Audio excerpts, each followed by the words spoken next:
All right, Alexander, let's talk about Hunter Biden. Yes, the mainstream media, the fake news mainstream media, would like everybody to forget about this story, but it is a very real story with very real evidence. And not only do we have evidence, Alexander, we have got case after case of real wire transfers, real money exchanging hands. And I'm going to read you a title from Zero Hedge, which proves to the point that at a bare minimum,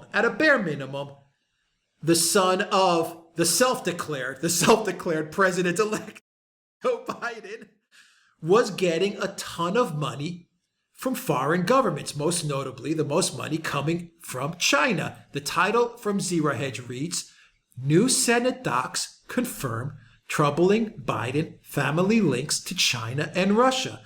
Alexander, as much as many people in the deep state and the intel agencies and the mainstream media would like everyone to pretend this is a non-story, this is a very, very real story, not even related to the laptop. This is not even connected to the laptop. We've got wire transfers coming into Hunter Biden's pocket. Indeed so. And can I just say, I mean, just not just Hunter Biden, but of course the allegation, which has been supported by people like Tony Bobulinski. If you remember him. He was the person who who worked with Hunter Biden and who met Joe Biden. I mean, he has said that some of those transfers were ultimately intended for the big guy, who was Joe Biden. Now, that's what he said. It's not yet been verified, but it's certainly open to investigation. And as you absolutely rightly said, there is a mountain of evidence here.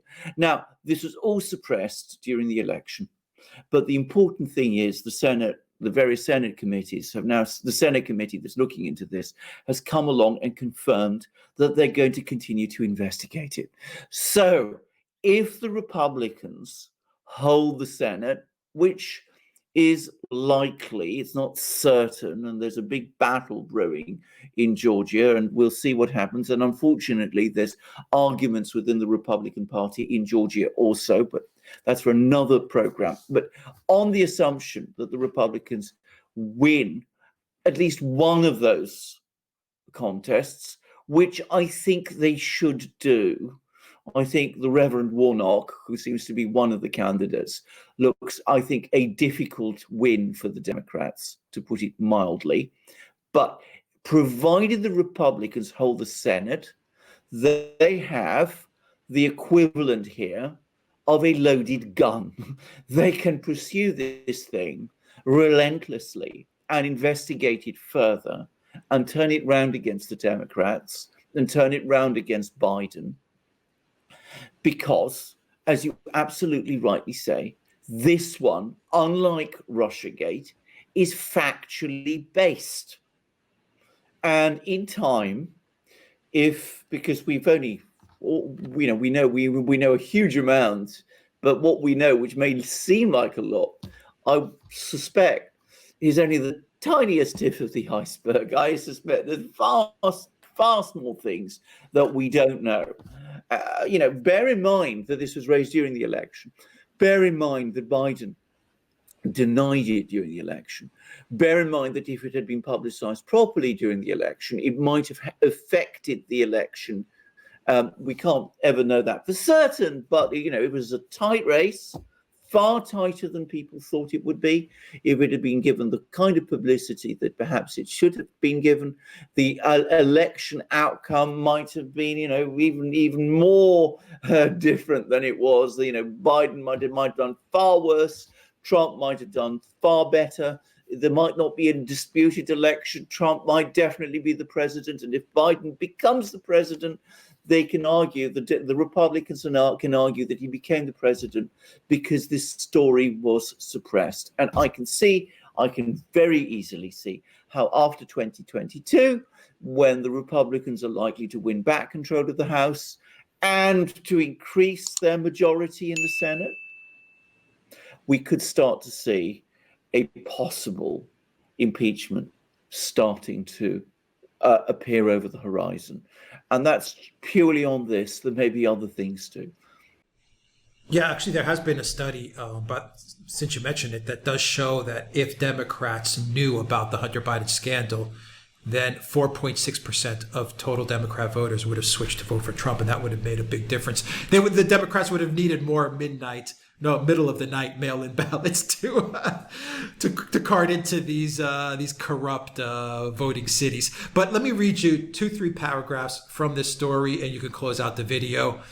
And I'm taking this from Zero Hedge and the Washington Examiner. It says, in a supplemental release to a late Senate report into Hunter Biden's international business dealings, Senator Chuck Grassley and Ron Johnson outlined additional information regarding troubling connections between Hunter Biden's business associates and the Russian government, as well as millions of dollars transferred from a CCP-linked Chinese entity to a Biden business associate who allegedly leveraged his relationship with the former VP's family. This is according to the Washington Examiner. Quote, these new records confirm the connection between the Biden family and the communist Chinese government, as well as the links between Hunter Biden's business associates and the Russian government, and further support the committee's September 23, 2020 report findings that such relationships created counterintelligence and extortion concerns. This is from the Senate's 5-page report, which includes 65 pages of evidence.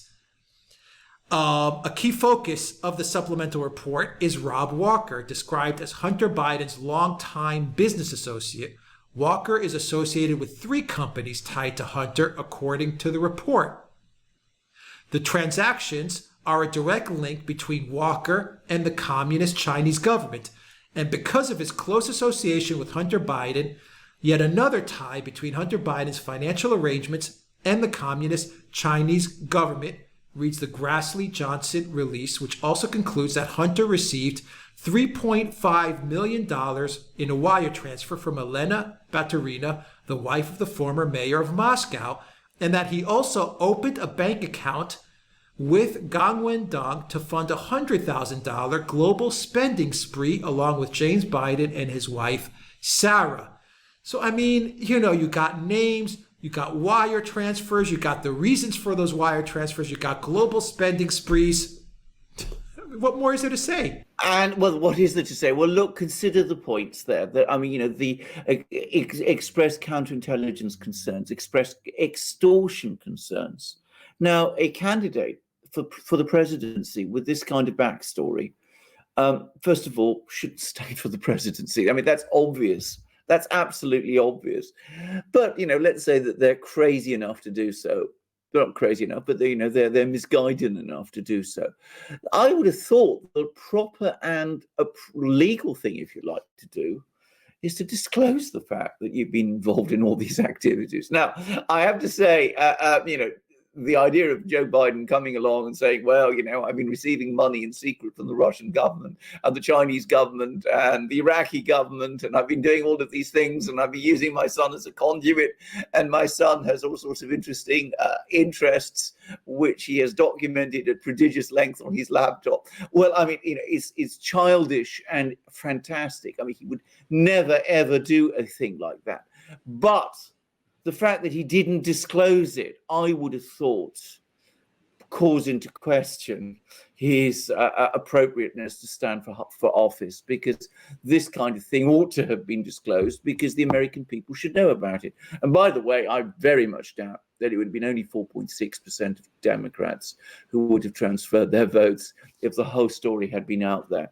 I mean, I think that there would have been massive pressure if this had come out and been given the kind of publicity that the Russiagate allegations were given. If it had been given that kind of publicity, I think Joe Biden would have had to stand down. I don't think he would have been able to continue as a candidate for the presidency. It's my own view, but that's my view.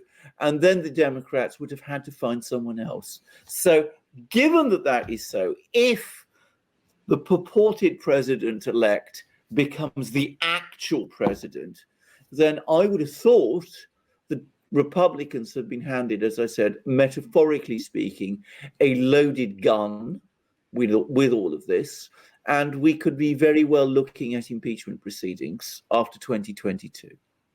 Yeah, it's completely reckless what the Democrats have done. Completely. Biden up up as president because he's un- obviously compromised. There's no doubt about it. absolutely. What do you think?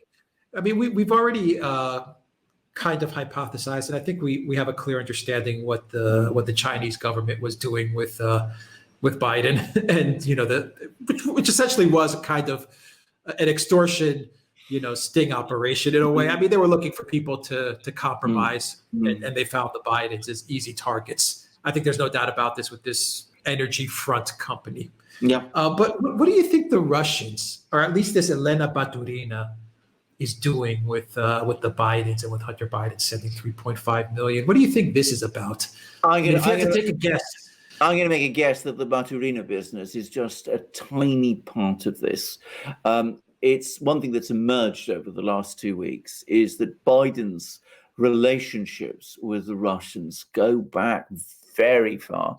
I mean, he first visited the country in the late 60s, but he was going there I've seen those videos floating around, actually. A lot of videos floating around with Biden on a Senate trip to Soviet. The Soviet times, absolutely, meeting Gromyko. Jack Matlock, who was the ambassador, was there. I mean, he's had lots and lots of interconnections and interchanges with the Russians, with the Soviets before and with the Russians afterwards. So I strongly suspect the Baturina business is just a tiny part of it.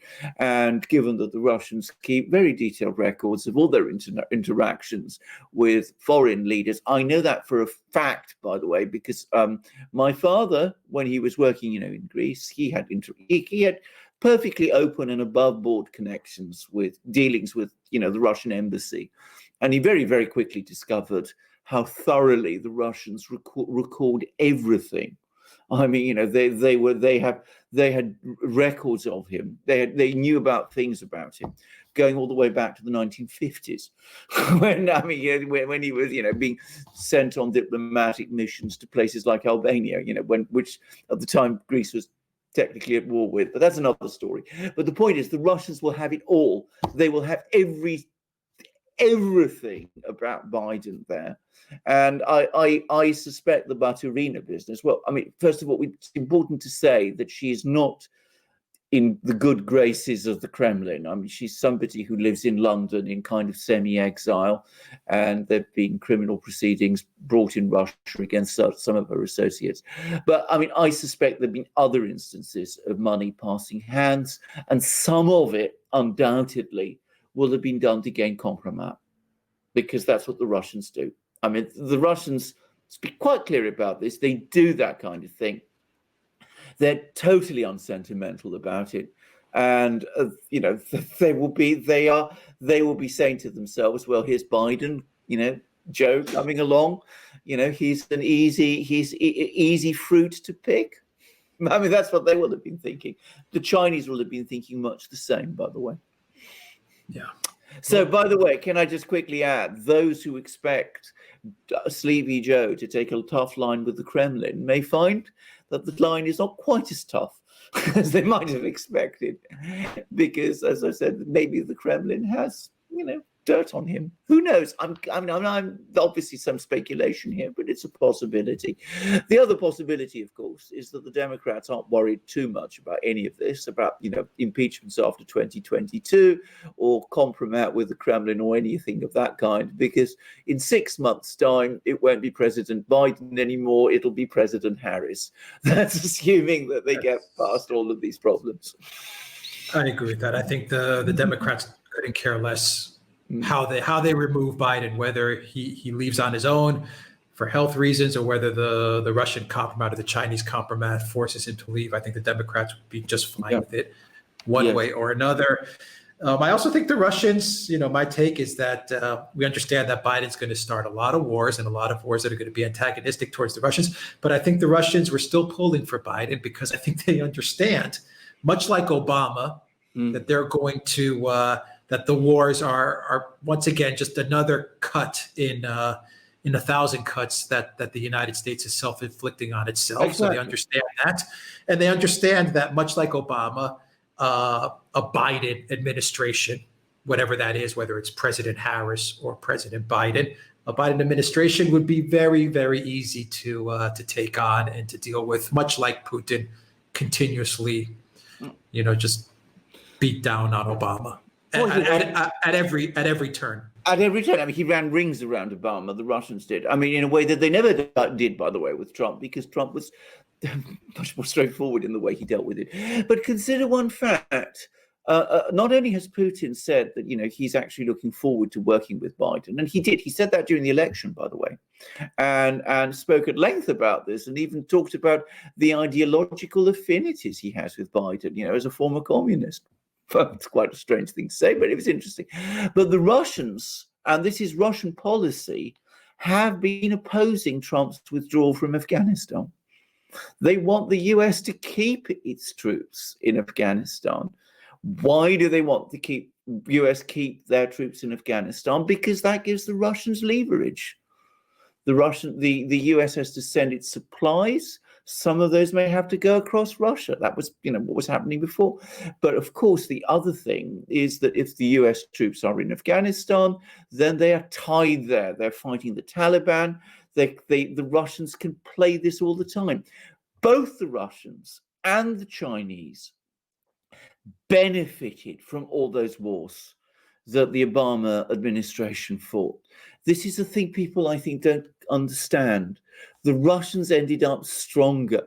They were able to distract the US, keep it away from themselves, and at the same time, create a lot of bad feeling towards the US around the world, and make it possible for the Russians to pose as the great defenders of international law and state sovereignty, of which there is some truth, but also bleed the United States at the time when the Russians and the Chinese are building up their influence. So these wars that the neocons are trying to involve the US in, and which Biden will probably involve the US in, and Harris definitely will, are bad for the US, and they're probably good for Russia, actually. So, I mean, think of it in that way. Trump understood that. He understood that, you mind your base. I mean, one of the things, just quickly, it's a little off topic, but the Chinese have done this big trade deal with various countries in the Pacific region, and some people are saying this proves how wrong Trump was to pull out of the Trans-Pacific Partnership, because that's allowed the Chinese to increase their influence. So no such thing. This is just a trade deal. The Chinese are not going to get any political or geopolitical capital out of it. But what the Trans-Pacific Partnership, which the neocons and the geostrategists in Washington wanted to maneuver Trump into signing, would have done, is it would have weakened the US industrial base even further by making it easier for goods to enter the United States from the Pacific. So pulling out of that made the US stronger, not weaker, and stronger relative to China, not weaker. Trump has a much better understanding of power politics than, as I said, all these clever people in the Washington think tanks and in the State Department and all the rest do. Because ultimately, they are disconnected from the American base. They don't really see what is going on in those places, in the industrial heartlands of the US, which are ultimately the basis of American power. Exactly. All this stuff plays right into China and Russia's hands. Anyway, Exactly. well, let's see who exactly is going to be president in January, and we will take it from there. We will analyze it from there. All right, Alexander Rickers, thank you very much. Guys, if you like this video, click on the subscribe button, hit that like, share this video. Please donate to us on PayPal, Patreon, and Subscribe Star. Go to the Duran shop, pick up some merch. Alexander has some new merch. And also go to the Patriotic Legacy, because I have an announcement to make as well. We have a new contest with the Patriotic Legacy. It's going to be a black camouflage Patriotic Beacon 3. Use the code Duran20, and you'll also be entered to win not only a blue camouflage Patriotic Legacy Beacon 3. You'll see a picture of that right now on your screen, but you'll also get a Duran logo t-shirts, and the winners of last month's contest and the month before. I'm going to announce those names right now. The winner of the last month contest was Connie from Indianapolis, USA. Connie, you won a Patriot Beacon 3 pink and a Duran USA mug. So Connie, the Patriotic Legacy, will get in touch with you so you could claim your gift. And the winner of this month's giveaway was Constantine from New Westminster, BC, Canada. Constantine, you won a Patriot Beacon 3 black and a Duran classic t-shirt. So Patriotic Legacy will be getting in touch with you, Constantine, so that you could claim your gift from our friends at Patriotic Legacy. You'll find all those links in the description box down below for all their awesome products, Alexander. Absolutely. Just to remind you, this is the Patriot Beacon 3, the best flashlight in the world, without any contest, indisputably so, made in the United States by our friends at the Patriotic Legacy, and it ships all over the world. So it's the best flashlight in the world. It does lots of other things. It's got compasses in the handle. It's solar powered. It's you can use it as a tool. You can do all sorts of amazing things with it. It is beautifully made. It is exceptionally strong, and it is a marvelous, wonderful flashlight. So you must definitely participate in this competition. Get yourself a khaki black colored one, and it's the best flashlight in the world, and you can get it anywhere in the world because it ships internationally.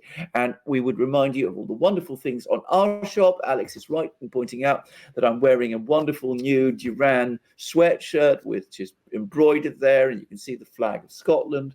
I've got all sorts of hats. I've got a wonderful new hat like this with the tricolour of France. So I think you can see it there just about. Let me put it perhaps a bit closer so you can see it, because it's difficult to put on with the there it is. There's the tricolor. So that's and of course we've got other hats. This one with the flag, the Union Jack of Great Britain. You can see it there too. As I said, it's not easy to show when I put on with my headphones, but there it is. And we've got amazing things. We've got hoodies too. We've got stickers. We've got ebooks. We've got polo shirts. We've got the best products you can possibly find. The zip-up hoodies are nice. I believe that they're amazing. They're amazing. They're really phenomenal. Actually, my wife is wearing one as I speak upstairs, where she is working on her own thing. And it keeps you incredibly warm, and it's incredibly stylish. And I mean, you know, she's a woman who likes to wear nice things, and believe me, they look wonderful. They look great on her. And of course, do what Alex also said. It's, you know, we have to always fight hard to get our message across, our programs across. It's not always easy to be an independent channel like we are on mainstream platforms, but you can also find us on BitChute, on Library, on Rumble, on all those. And you can support us by coming to Patreon and Subscribestar. And please also remember to subscribe to us on this channel too. So you can do all of those things. You can show your support. You can come to our shop. You can buy yourself the wonderful things there. You can switch on to your programs. And please also remember to get yourself a Patriot Beacon 3. All right. Alexander Mercurs, thank you very much. Until next time, everybody, take care.